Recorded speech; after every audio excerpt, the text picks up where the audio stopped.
hapon sa inyo mga tropa. So andito ako ngayon sa Pisanggo. So meron tayong kukulikutin ngayon, no, start condition daw. So nagpalit sila ng timing oil seal ng crankshaft, may mga tagas, crankshaft pulley. So kinalas nila yung belt.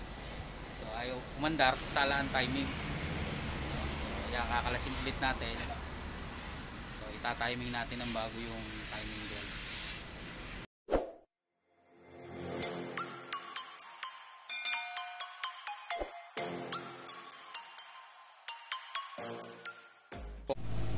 Pisa, kaway-kaway muna.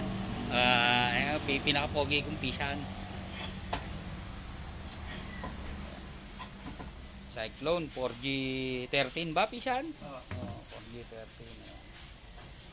So daw yung pinalitan nila yung mga oil seal. So kakalasin lang ni pisan to. Kakalas ko muna.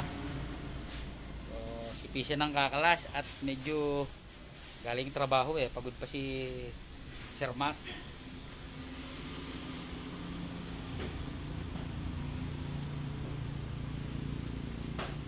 So ayan tropa. So ano natin yan. So bago tayo magkalas ng timing belt, so kailangan alam natin yung timing mark. So bawat makina iba-ibang ano ng timing mark niyan. So kung hindi tayo sigurado, pwede man tayo mag-search sa Google. Basta may data kayo, makikita nyo na roon yung timing mark. Type nyo lang timing mark 4G13. So makikita na natin yun doon. Kasi iba-iba yung mga timing mark ng bawat engine hindi pare-parehas yan. So kung hindi kayo sigurado, pwede tayong mag-search. So kaya mga tropa, so nakita na namin. So itinap dead center na namin. So nakita nyo yung hindi masyado kita yung marker no. So pero ilawan ko muna. Yan. Dito sa bandan to, so ayan yung marker niya kung makikita nyo. Tanggal na lang yung timing cover yung timing belt cover. Nandoon yung marker ng sa pulley. So dito sa position na to. Yan. So hindi niyo na makikita. So para nag-double check kami dito sa pwede kayong kumapa, tatanggalin nyo yung spark plug, kailangan ang piston number 1 nasa taas, no? So kailangan pag iniikot nyo, pagbuga, kasi compression stroke yun pagbuga, kasi dalawang stroke na nasa taas ang piston, isang exhaust, isang intake. So baka makuha nyo yung intake nasa taas din ng piston, no? So hindi doon ita-timing, no? So sasala. So kailangan pag habang iniikot nyo, pag bumuga, saka nyo aabangan. So, pag abang, so makikita nyo yung piston nasa taas. Susundutin ko ngayon ng screwdriver. So nakakapa ko na yung piston, so nasa taas siya. So ibig sabihin naka-top dead center na tayo. So ngayon yung marker nya, so ayan, ito yung marker nya. So medyo tagilid lang yung natin. Ayan yung marker nya, kung mapapansin nyo. Ayan kitang kita sa video, di ba? Ayan. Ito yung nya, sala Ayan, nakatapat na yan. Mga isang tumalon yata dalawang ipin yan. So ayan, i-set natin ng panibago yan. Ayan. So nakita na namin ng findings tropa. So mamaya pag naikabit na namin, makita ko ulit sa inyo yung bagong timing. Ayan mga tropa, nakalas namin. So luluwagan lang namin yung tensioner. Ayan, makita nyo yung tensioner, niluluwagan namin. Babatakin muna namin yan. Ayan.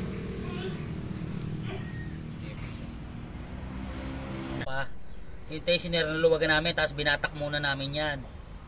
Ayan, ito yung tensioner. So mamaya pag naikabit yung belt, luluwagan nyo yung tornilyong yan, yung 12. Ayan, para itulak nyo yung belt bago ihigpitan nyo pag na-set nyo na. So nakita nyo yung kuntil na yan ang timing mark naman ng crankshaft. Yan, set natin yan dyan.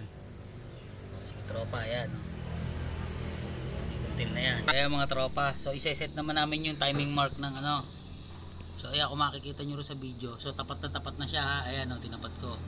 Yan ang timing mark nyan. Yung arrow katapat nung puntil na to. Yan. Pag kinabit yung belt, huwag hahayaang gumalaw. Medyo mahirap ito ang tricky part, yung pagkakabit ng belt na hindi ito gagalaw. Yan ang timing mark sa cam gear. Sa crankshaft naman mga tropa. So ayan, nakita nyo yung pinaka dowel katapat nung arrow ng kontel. Yan ang pinaka ano nyan. So tuturo ko para makita nyo. So ayan, ayan yung dalawang yun. So medyo i-align, titignan natin. Maganda yung cellphone din. So nakita, so align na siya. Hindi natin hahayaang gumalaw yan. Kakabit na namin yung mga belt. Belt, pisan. Kaya mga tropa, nalubay, nakabit na namin yung belt. So, pagka magkakabit kayo ng belt, ang may tension dito sa may likod na to, kailangan ito yung banat. Kasi pag nilubayan nyo yung tornilyo ng tensioner, ito yung mahihigit eh. So, kailangan higit nyo to, banat to. Ito ang lubay, yung tutulak ng tensioner. Tsaka pagka inano nyo, sigurado nyong hatak tong pinaka hindi tinatamaan ng tensioner. Kasi pag ito malubay at nilubayan nyo yung tornilyo ng tensioner, pag sipa noon, iikot yan. Sala na yon. Sala na kayo isang ngipin. Kaya kailangan isasakto nyo tong belt dito. Yung itutulak ng tensioner, yun ang may slack. Yan. Nakita nyo. So, ayan. Tapat na yan. Sa aro. No? So, sa baba naman tayo sa may crankshaft. O ayan, sentro na yan. Ayan, di ba? So hindi gumalaw. So okay. So kakabit na namin yung ibang mga ano, kabubot niya. Tropa nga pala, para pag nasa top view kasi kayo, minsan hindi nyo makikita kung tapat na tapat. Pwede kayo kumuha ng Allen wrench o stick. Tatapat nyo ron sa ano bago igaganyan nyo. So ibig sabihin, pag nakaganyan, kahit top view kayo, makikita nyo na tapat siya, di ba? Kasi pag dito mo lang tinignan sa ibabaw, hindi mo matatansya yan eh. Kailangan gumilid kang maigi, o kaya may camera ka, ako pinipicturean ko pa yan. Titignan ko sa camera kung tapat na tapat. O ayan, ngayon pag wala ka namang camera, ayan, ganyan lang technique dyan. Kumuha ka ng ano, stick. Pag nagtapat yun, likuin mo, o sakto. Tingin muna namin to, naikabit na namin yung belt. So hindi pa namin naikabit yung engine support. So bago namin ikabit, para sure kami na andar, testingin muna namin. So bago kayo magkabit ng cheche bureche, mga kung ano-ano, belt, ng fan belt, sa compressor. So yun naman, pag naikabit nyo yung belt, mga cover, hindi naman tatalo niyan. Pwedeng testingin muna para kung may mali, siya, hindi masyado marami trabaho, hindi maraming babaklasin. O sige kuya, start.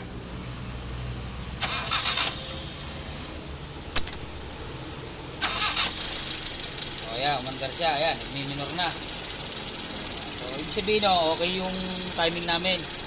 Ayan. So ikakabit na namin yung engine support, yung pump belt, mga tropa.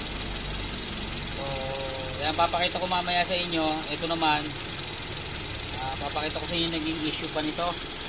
Mali yung marker ng pulley, ibang pulley ginamit. Kaya pag sinundan nyo yung pulley, masisira kayo. Ito, papakita namin sa inyo yan. O si kuya, pakipatay na. Yan po, pinakabit na ng pisang ko ang engine support. Tingnan po, mekaniko datingan niya, no? Puro grasa na talaga, oh.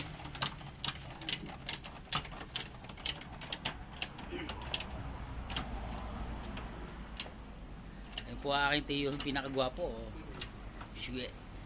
Seryo, si Ayok.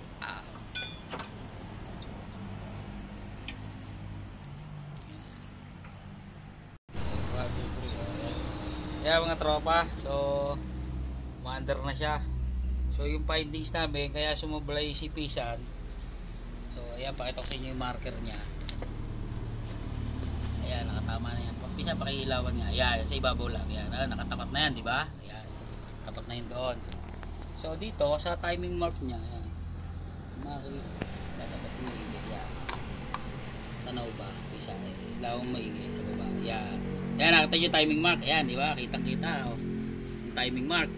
Ayun, wala roon sa sala, di ba?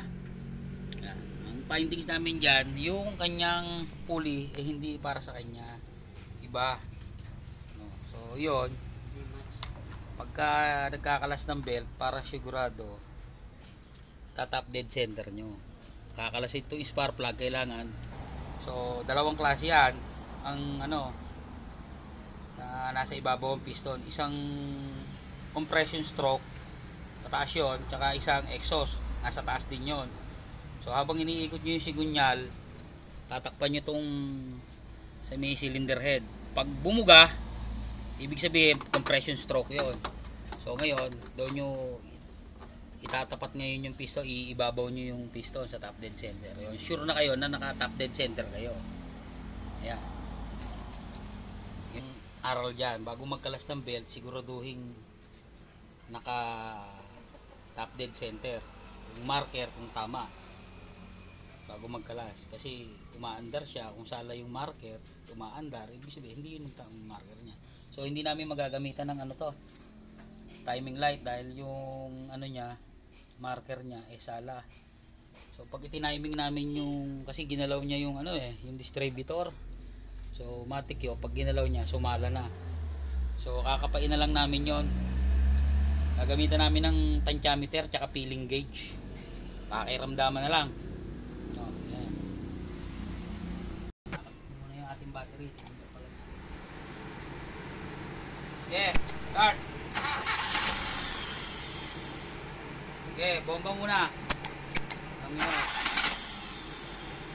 Okay.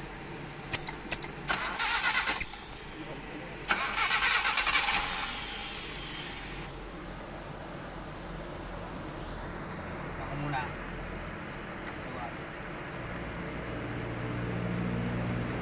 Okay kuya, painitin mo muna konti. Hindi na mo Okay, start. Okay.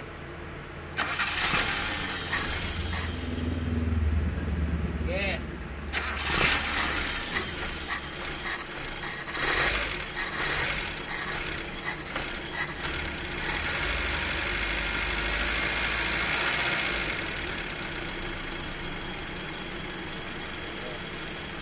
Medyo malamig ko eh. So tatiming ko ngayon mga tropa.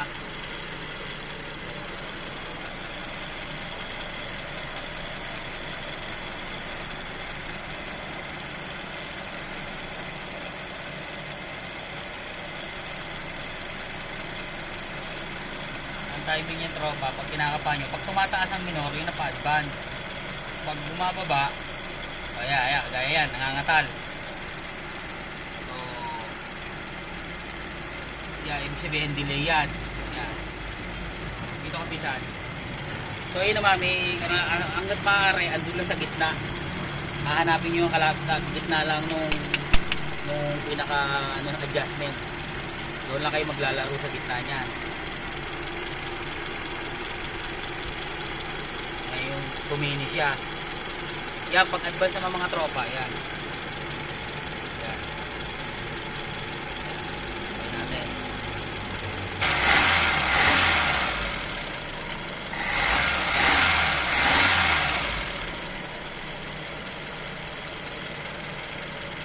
Pag sobrang advance, mahaba ridon din yan na malakas ang bata.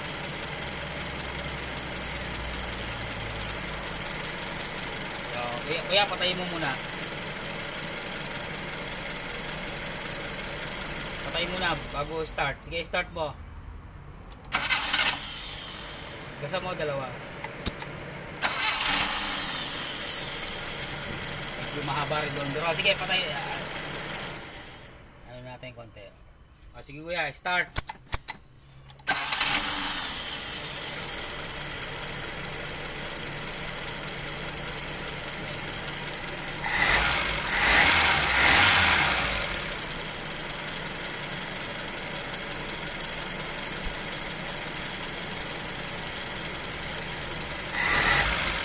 Yo, walang galit.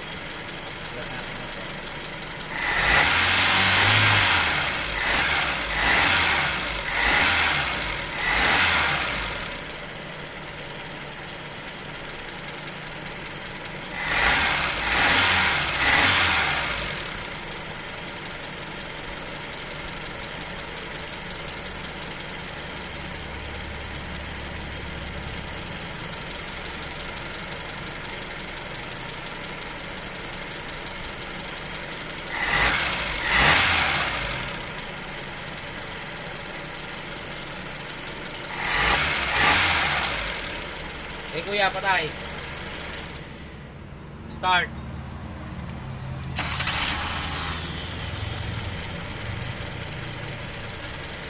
O yun, pwede na yun. Pag lang ganun ng start, saglit lang, okay na yun. Yun lang kami mga tropa na ano.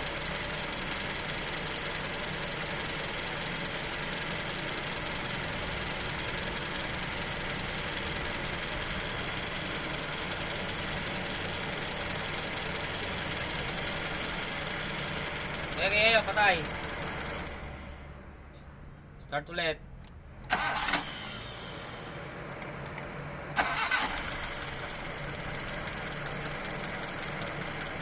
Kaya huwag mo lang gagasan ha. Start, patay ulit. Yung start lang na ano. So yeah, yan na talaga yung timing niya. So, yung hindi mo gagasan na one click lang. Ang redondo, maigsi lang. Hindi mahaba ang redondo, hindi mo na kailangan gasan. So, ibig sabihin no, naka-timing na yon. Madali nyo naman mga kapatropa. Pagka pinihit yung distributor, tumaas ang minor, pa-advance yun. Pagka pinihit yung pa kabila at bumababa ang minor, yun ang delay. Di ba, hanapin nyo yung gitna noon. Doon lang kayo maglalaro sa gitna ng dalawang yun. Advance, delay. Tapos, kailangan, ang start niya, maigsi lang. Hindi yung mahaba ang redondo. Nyeng. Okay, advance ulit ha. Para makita nyo kung paano pagkakaiba. Okay, kuya, patay. Sige, start. O, diba, ayaw mo start. Teka. Kailangan ako muna i-start. Ano ko ng konti. O, sige kuya, start lang. O, yun. Ibig sabihin, nakita nyo, pinihit ko konti. Yun ang timing niya na. Ayan tropa, lalak na to ha. Ganoon lang yan. Kapag wala kayo timing light, yun ang pagta-timing ng gamit ang tantiometer at feeling gauge. Medyo ginabi na kami. Kaya naman din namin magamitan ng timing light kasi nga yung timing mark ng crankshaft pulley sala. So kaya naman ng mano-mano, hindi lang ganun ka-accurate, pero as much as possible, hindi sa sobrang advance, hindi sa sobrang delay.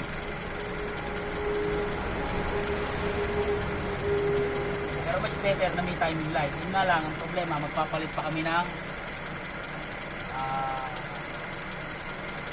crankshaft pulley. Ang gastos na naman yun. Napisan. Iyak si Pisa daw pag nagpalit na naman. Gastos na naman anya yan. Tayo muna. Mga tropa, totono naman namin ang karburador nito. Hindi na rin kami gagamit ng ano, tantiometer na lang. So pag tatantyahin, hindi na kami gagamit ng ano, ng tachometer. Tsaka tawag nito, vacuum pressure gauge. Tatantyahin ko na lang. So pag mag-adjust kayo na totono kayo ng karburador, uunahin nyo muna. So yung sa minor, idle speed screw. Yan, tataasan nyo muna. Yan, tataasin nyo muna. Yan. Ayan, mataas na minor, diba? Pag mataas ng minor na ganyan, yung sa idle speed screw naman, sasarahan nyo. Sara. Yung hangin ha. Hangin, ayan, diba? Pag nangatalang makina, hintayin nyo kumatal, sasarahan nyo yan. Ayan, nakita nyo, nangangatal na. Diba? Palag na siya, bumaba minor. So, ibig sabihin no, pag mababa ang minor niya, sakal na sa hangin yan. Yun, doon naman kayo pipihit paluwag. Yung hangin pa rin, idle mixer screw, luluwagan nyo, unti-unti. Pakiramdaman nyo. Hanggat nataas pa ang minor, pihit ng pihit, dahan-dahan lang. Ayan. Yan. Yan. Yan. O yan, hindi na nataas ang minor. So kung sumobra kayo ng isang pihit at hindi na nagbago, ibabalik natin. Sumobra ako, 2 pihit, hindi siya nagbago eh. Ayan.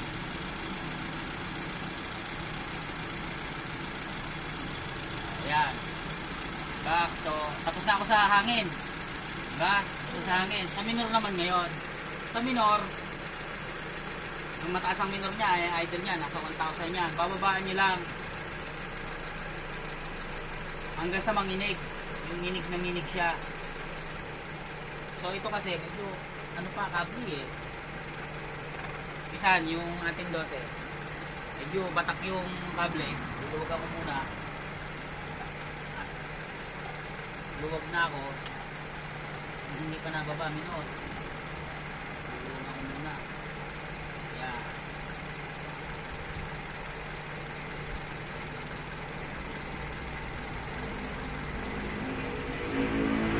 Ayan.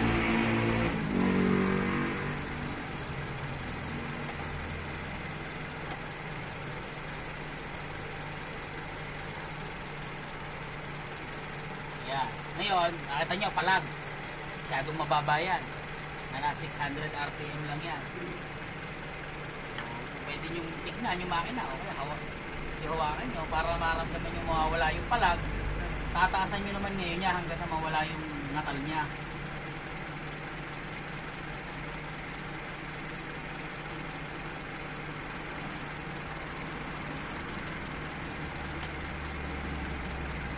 Medyo makunat na. Hindi ko mag-flip. May screwdriver kami dyan, pisa. Maliit lang.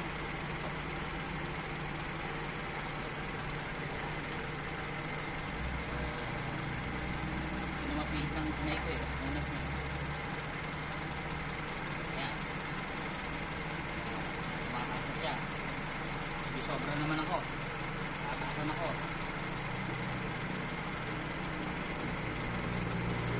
So yan. Hindi siya minig. So yung mga minor na ganyan, mga nasa 750 RPM yan, o 800. So, ganun lang mga tropa. Pagtotono ng karburador.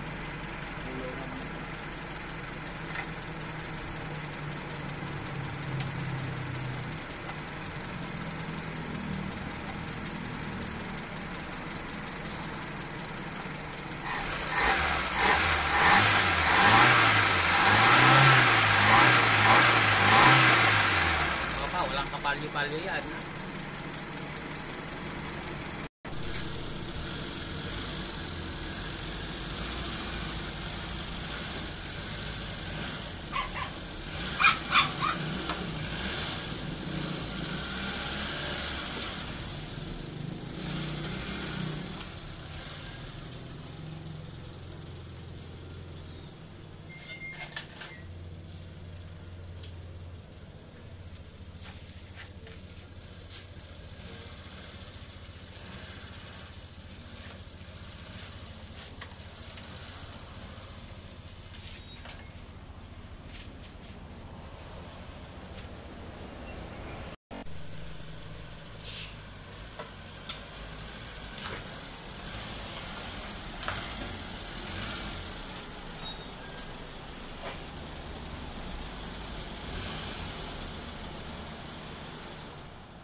Ano klase? Okay na, okay. Ayos na manakbo. Ay, ito tropa aking pinakagwapong tiyuhin. May seryo. Subscribe and like na lang ha, Sir Mac Garage.